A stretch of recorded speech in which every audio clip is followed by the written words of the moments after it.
Falemos sem preconceitos sobre o Estado, as empresas e o respeito pelos contribuintes. O Estado não é uma coisa abstrata e as empresas públicas não são uma construção abstrata. E a sua função também não é meramente financeira.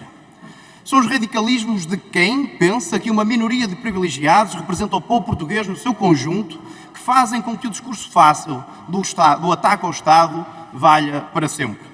Dos radicais que acham que um setor de atividade, mesmo que lucrativo, deve ser dado, e reforço, deve ser dado à carteira de alguns, ao invés de ser canalizado para um progresso coletivo de todos. Um bom exemplo disso mesmo é a ANA, Aeroportos de Portugal. A auditoria já aqui referida concluiu que a privatização da ANA em 2012 foi um negócio desastroso para o Estado português.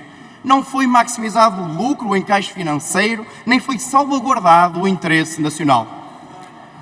O quão diferente seria se os avultados resultados líquidos que uma gestão pública também teria com esta empresa, mas quão diferente seria se pudéssemos investir coletivamente esse dinheiro enquanto Estado para satisfazer as necessidades do povo português. Mas há aqui neste plenário, nas bancadas à direita, os que preferem que esses resultados sejam rendas a uma multinacional qualquer. Foi assim na ANA, foi assim nos CTTs, foi assim na Grande Force e queriam que tivesse sido assim na CP e na Caixa Geral de Depósitos.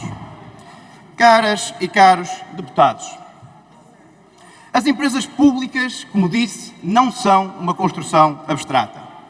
Quando a IP concretiza em nome do Estado português um investimento no nosso território, não está apenas a erguer infraestruturas, está também a construir oportunidades, a criar justiça, a respeitar as ambições das populações e a abrir portas para um futuro melhor.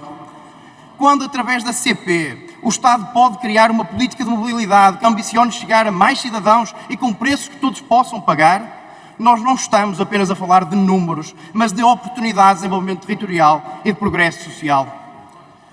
A CP não são apenas os números da sua contabilidade financeira, diga-se mesmo assim, ainda que positivos, mas são também os números das mulheres e dos homens que todos os dias usam o transporte público para irem estudar, trabalhar ou passear. Os milhares de cidadãos a quem o número que interessa mesmo é a poupança anual, que lhes permitimos quando levamos a cabo o plano de redução tarifária, que a direita aqui então votou contra. E nós não temos problemas em lembrar todos os portugueses desse facto. Caras e caros deputados, nós socialistas não confundimos empresas públicas com o Estado social. Mas também não ignoramos que representam um elo vital na teia que nos une enquanto comunidade. São muitas vezes essenciais para manter a nossa coesão social, para prestar serviços quando os privados desistem ou mesmo quando outros setores podem falhar. As empresas públicas não são caprichos e não são coisas abstratas. São muitas vezes o resultado de uma intervenção pública, ainda que temporária, para garantir o emprego, para dar estabilidade à vida das pessoas, para defender os choques em cadeia em empresas com quais se relacionam, para que não se perca valor na nossa cadeia de produção e na nossa economia. Não podemos elogiar durante anos empresas, a sua capacidade de absorver a mão de obra qualificada, a ligação com as instituições de ensino superior e depois cruzar os braços quando é preciso defender as empresas que são estruturais para o nosso país. É também disso que nós falamos quando debatemos o Estado, as empresas e o respeito pelos contribuintes. Caros e caras deputadas, um Estado mínimo serve sempre apenas alguns, poucos, eventualmente aqueles que até nunca precisariam de um Estado, mas deixa de fora muitos, que deixados à sua sorte estariam sempre condenados a uma posição menor na sociedade. E um bom exemplo disso mesmo é a expressão ouvida no passado domingo na apresentação da Aliança Democrática do PSD e dos seus apêndices. E a frase é esta: se o SNS fosse uma empresa privada, já tinha falido. É o mesmo que dizer, senhoras e senhores deputados, nas mãos de quem quer um Estado mínimo, só existe cuidado de saúde para quem os possa pagar.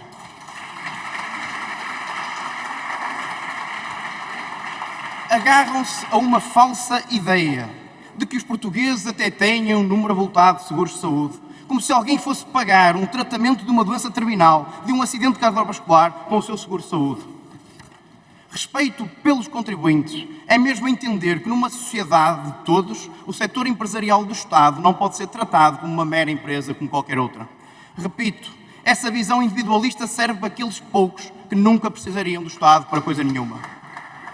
Caras e caros portugueses, caros e caros deputados, Nasci e cresci num país que deu mais oportunidades do que havia dado às gerações anteriores.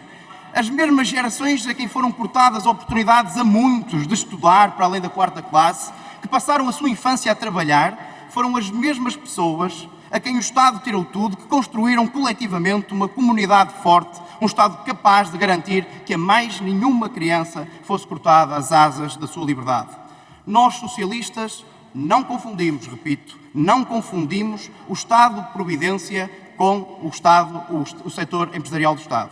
Mas não esquecemos que em muitas áreas esta é mesmo a ferramenta mais forte para concretizar os grandes desígnios da liberdade.